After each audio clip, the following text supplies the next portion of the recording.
தேர்தல் முடிவுகளை கிட்டத்தட்ட துல்லியமாக முன்கூட்டியே கணித்து சொன்னது நமது தந்தி டிவி. தந்தி தொலைக்காட்சியின் மக்கள் யார் பக்கம் நிகழ்ச்சியில் தொகுதி வாரியான கருத்து கணிப்பு திங்கள் முதல் வெள்ளி வரை தினந்தோறும் இடம்பெற்று வந்தது.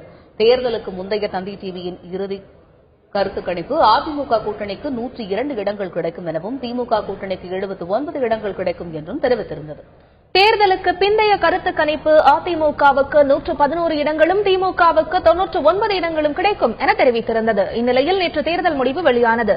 இதில் அதிமுக கூட்டணி 134 இடங்களையும் திமுக கூட்டணி 98 இடங்களையும் பெற்றுள்ளது.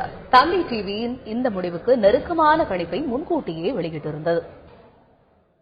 இதேபோல புதுச்சேரியில் காங்கிரஸ் திமுக கூட்டணி 11 இடங்களிலும் அதிமுக 3 இடங்களிலும் என்ஆர் காங்கிரஸ் 8 இடங்களிலும் வெற்றி பெறும் என தந்தி டிவி தேர்தலுக்கு முந்தைய கருத்து கணிப்பு வெளியிட்டிருந்தது. அந்த கருத்து கணிப்புக்கு நெருக்கமாக காங்கிரஸ் திமுக கூட்டணி 17 இடங்களிலும் அதிமுக 4 இடங்களிலும் வெற்றி பெற்றுள்ளன. என்ஆர் காங்கிரஸ் தந்தி டிவி கணித்ததைப் போலவே அதே 8 இடங்களில் வெற்றி பெற்றுள்ளது.